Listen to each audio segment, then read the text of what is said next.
Alright, so here's the deal. Come out after taking project management. I passed with a 72. It's a pass. I'll take it.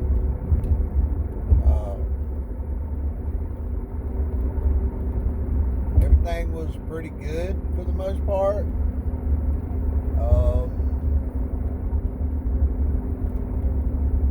Gotta read those books.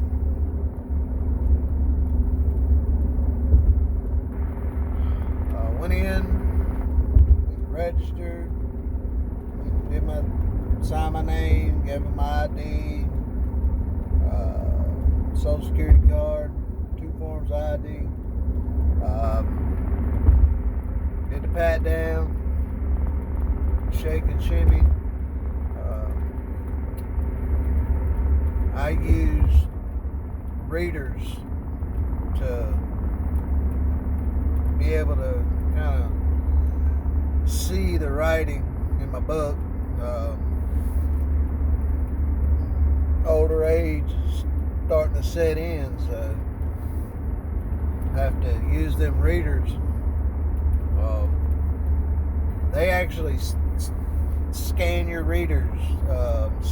You set them down on some kind of little turntable, and I guess it scans whether there's any kind of recording device.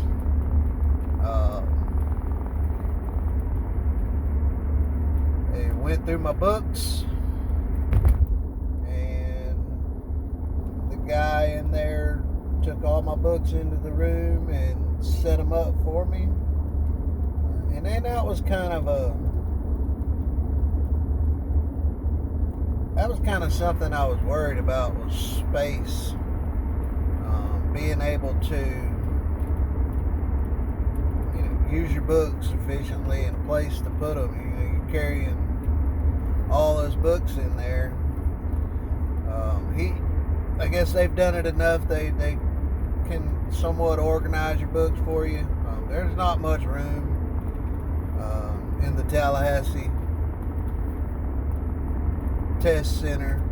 You got one little table about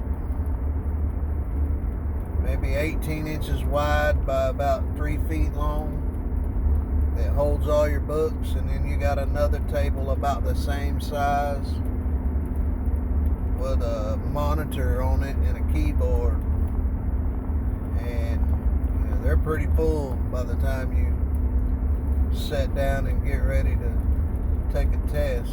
You open up one book, ain't no more space. But overall, the test was fair. I didn't really have anything that was just, oh my God, I don't even know where to begin.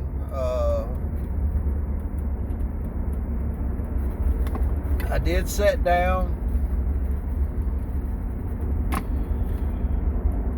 took my dry erase board, and I listed every book I have on the dry erase board prior to starting the test. And then once I started the test, I read every single question first. 55 questions. 5 of them are pilot questions that don't count for you or against you. And only 50 questions are graded towards your test.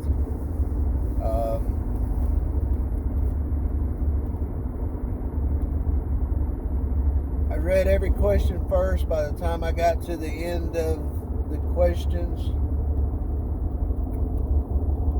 as I was reading each question, I would write down the question number 4, question number 2, 5, 6, 7, beside which book I thought it was in on my dry erase board. So when I got done to 55, I had all my books listed. beside each book had a number reference to which question 2, 3, 4, 5. The way it was instructed in the online class that I took, the Exam Pros, was to do it that way and then use one book at a time to answer the questions. The idea behind that was to eliminate you from having to flip-flop back and forth through different books,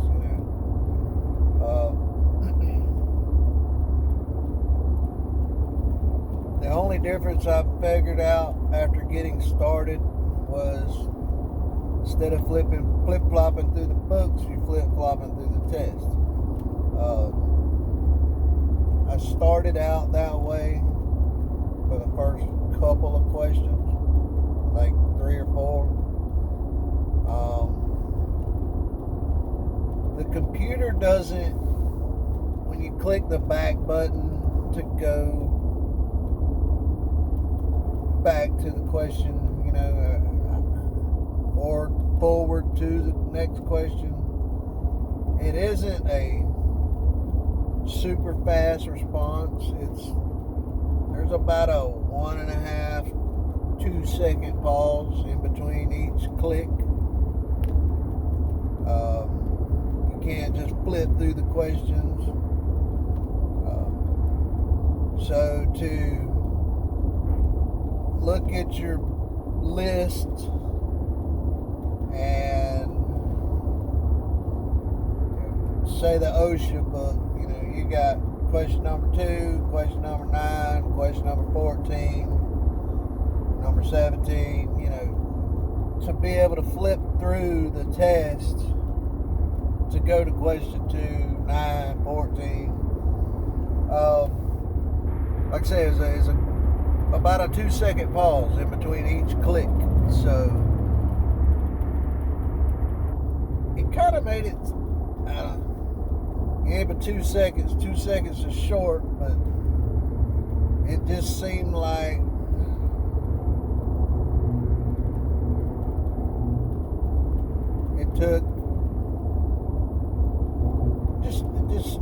it was kind of aggravating, I guess, just to put it in plain terms. So when I got to the end, after reading the questions, I started clicking back, don't go back to the beginning, and that's when I realized that it was that pause in between the clicks. So I got to like question 40, clicking backwards, and I said, you know what? I said, I'm already at the end of the test. I said, I'll just start at the end and work my way backwards. So I started at number 55 and 54, 53, 52 and went backwards. And I didn't use one book to answer all the questions and then put that book away. I did it the way that, really was probably against what was recommended in the online training. I flip-flop from book to book. It just made it felt easier to me. Whether it really was or not, I guess I'm guilty because I didn't test that theory.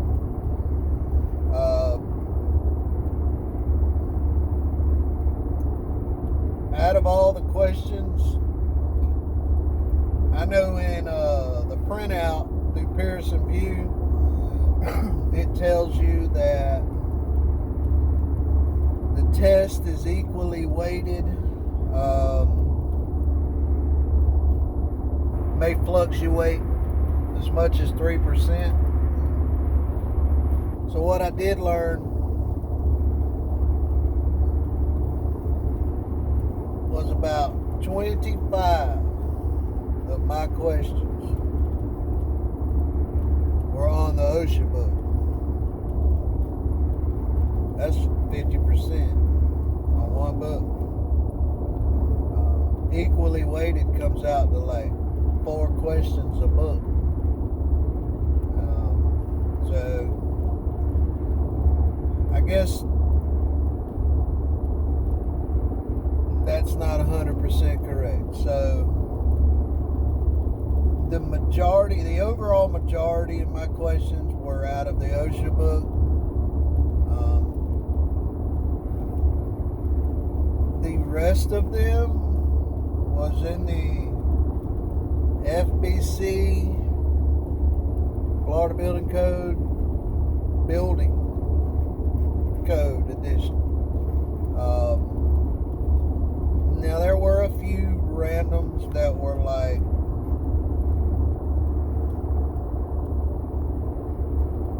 out of the residential. Not many, just a couple. AIA, I didn't pick that book up one time. There was no AIA questions on the test for me.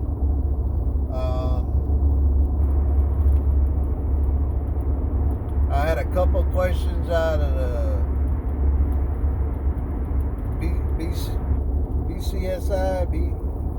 BCSI, I think it is, on trusses and floor joists. I think I had 2 or either 3 questions on that book.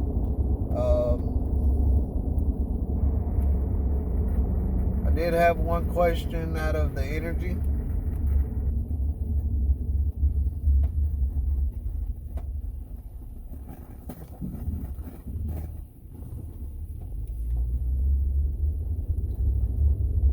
I don't believe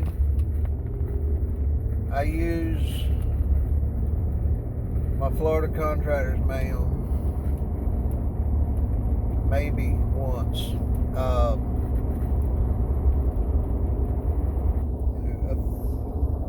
few of the questions OSHA related may have been answered in the Florida Contractors manual.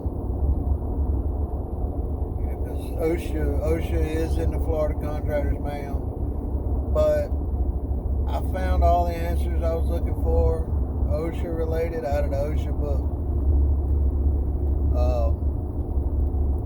So that kind of goes to show that, you just got to go prepared, and you got to go prepared to use all the books.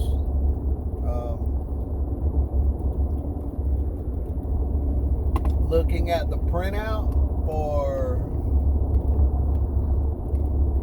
contract administration, it looks like the majority of that's based on AIA, the majority. But they wouldn't reference 13 books if it was all going to be on AIA. So now with that said, there were a few questions in reference to rebar and reference to concrete and reference to information that would have come out of Walker's. So there's a few questions there that was in the books that were not permitted to take to the test. So those reference books that they reference, Walker's Principles and Practice or Principle Procedure to Commercial Construction, gypsum,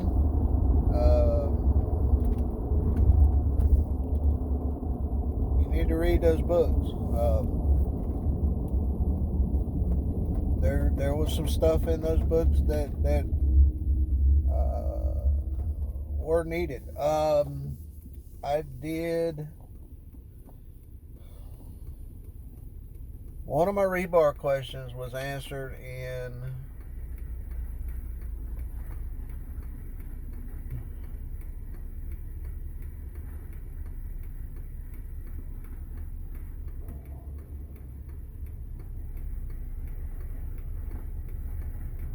trying to remember if it was in the Florida Building Code or it was in Contractors Manual.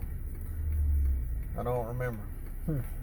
Either way, one was on splicing of rebar on a vertical splice, and I did find it in the book. I believe I'm sure it was in the Florida Contractors Manual, because Florida Building Code doesn't reference any pictures, and the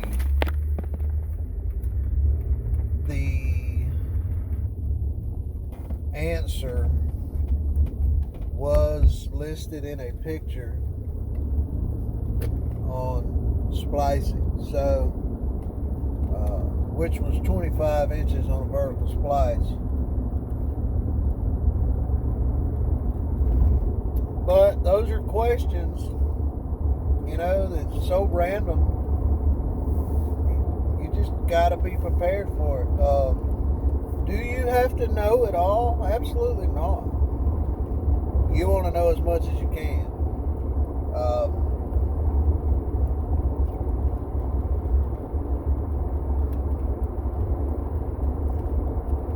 There was several concrete questions that was just simply based off yardage, driveway width, length times width times depth, how many yards. It was pretty well that simple. It was nothing real crucial mathematical that made it extremely difficult. I did have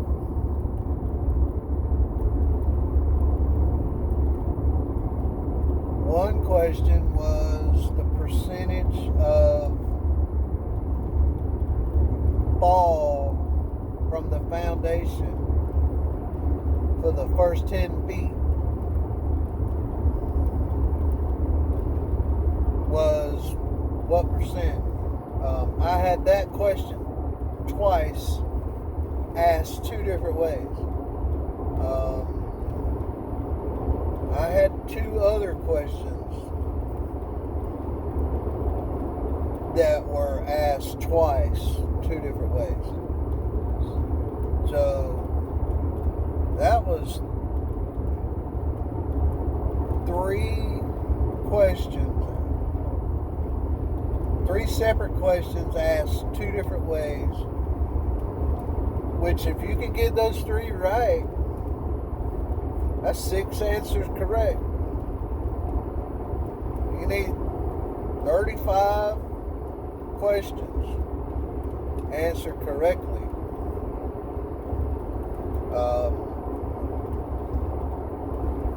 Pay attention in your book as you're reading and looking up an answer,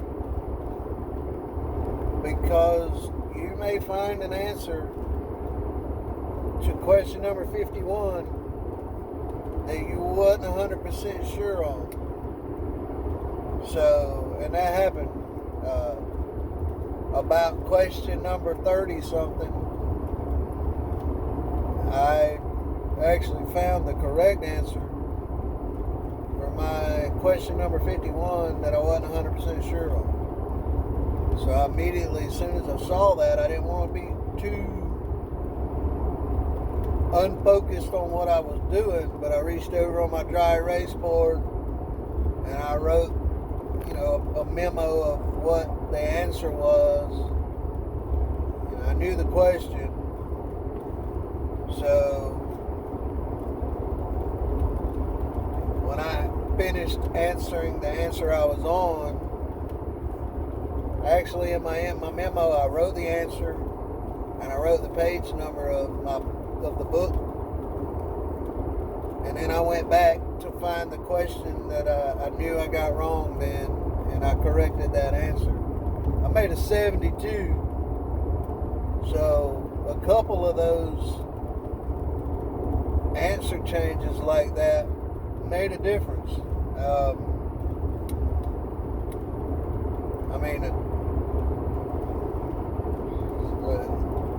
that's why it's good to pay attention to, above and below, like I was talking about earlier in the other video. Because it helps.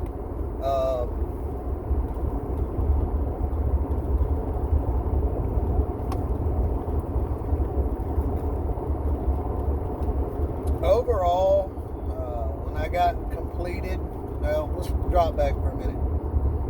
I had several questions, about four questions on plans review. Some of those questions are okay. I think they're plans that they have on the test.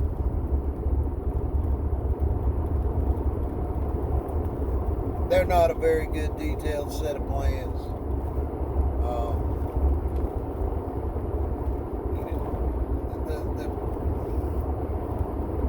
It gives you just enough to, I guess, get the answer. One of my plans review questions, after staring at it for 5 minutes, I figured it out. But I have to tell you now, there ain't no question in that book or on that test that you want to spend 5 minutes on. Some of them you're going to have to. But if you're not answering questions quickly or efficiently, 5 minutes a question is going to be tough for you. You're going to run out of time. So, I'm trying to think. I don't think too much else was really crucial. Obviously, I missed some questions. Maybe even some I thought I had a good answer to because of making a 72, but yeah, I'm satisfied that I passed. I wished I would have made a higher score, but I met the state's requirement. I made a 72. I passed the test.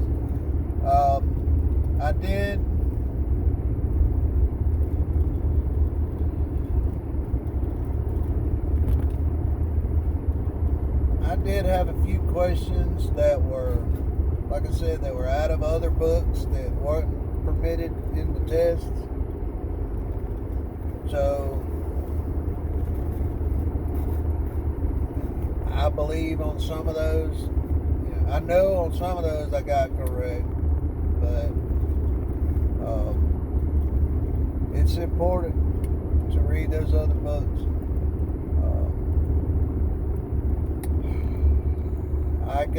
Today is Thursday.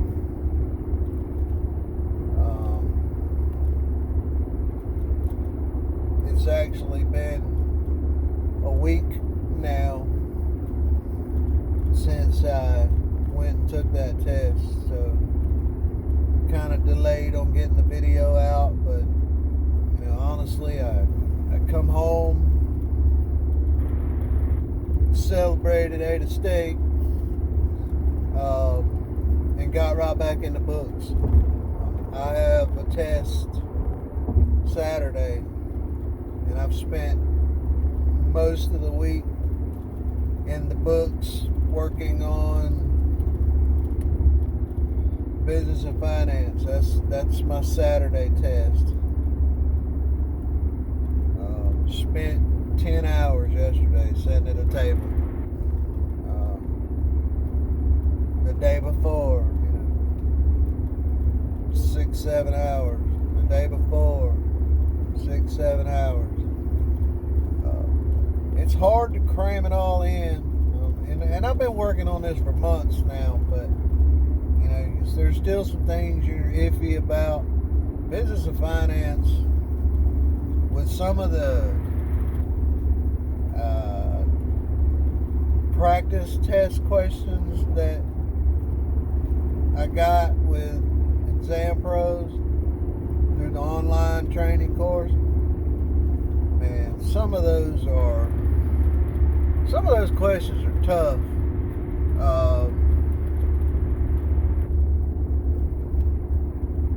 And maybe they're not quite as tough if you haven't been doing it already for 8 hours. You get in there a little further in depth and you got a math problem that's looks like a paragraph. Sometimes that paragraph is just to pull you off of the simple question. When you're reading one of those questions, look and read what it's actually asking you. Look for the question. Sometimes in a paragraph, it basically tells you a story, and then it says, what is, or where can Bill buy such and such, So look for what, when, where, how, we all learned that in school, right? Because sometimes that question is answered so simply that all those extra stuff they gave you in that paragraph question is irrelevant.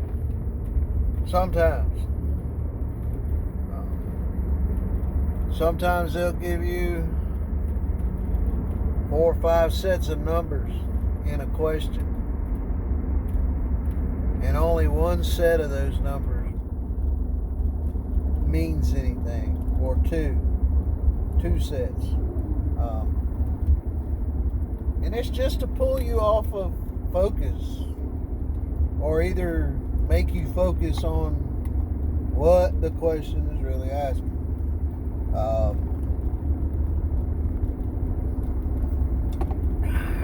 As I said before,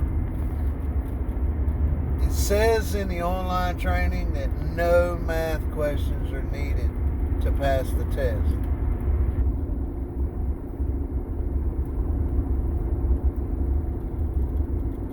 That's probably correct, because you're not gonna, when you're doing the online training, you get 45 math questions in a row. You're not gonna ever see 45 math questions in a row, or in total.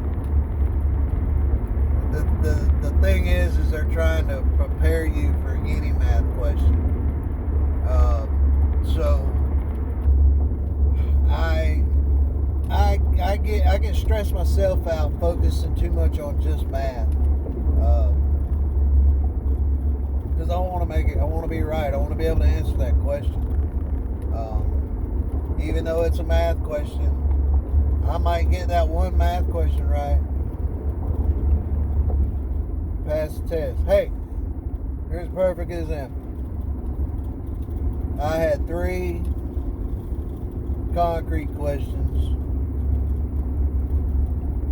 on my project management test.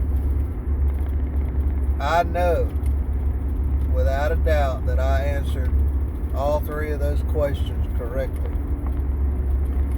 So, with that being said, I made a 72 on my exam. So if I had not have answered those 3 questions correctly, I'd have failed the test. So it's helpful to answer those questions to the best of your knowledge. Some of them are tricky, some of them are not. Luckily for me, mine were pretty simple math questions. So, take that with a grain of salt. No math questions are needed if you answer everything else correctly. I could probably agree with that. But, there's a lot of stuff to answer correctly. When I got through answering all the questions, I had about 8 minutes left, maybe 10. So I spent that 8 or 10 minutes kind of reviewing some of my questions. I did change the answer. I don't know if I got it right or not. I'm pretty sure I got it correct because something just drew my attention to it. I went back. No, actually, I know I got it correct. So there was another one right there. One more correct. So if you've got time left over, know that you've missed something. Maybe there's a question that sticks in your head that you're not 100% sure about. You have the ability to click on a question for review once you're complete. I've learned that I click on review probably too much, so when I get done, I've got 20 questions to review.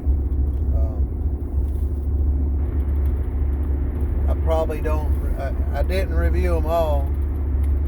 There was just a few that I really questioned. So when you draw a race board, you write those down to the side and know that when you get completed, do those first. If you're 100% certain that there's a possibility you have the wrong answer, then write those down separately. That way, you got time left, you could go look at those again. You might have found that answer while you flip it through the book already. So use all your time. If you get done an hour, it seems like that's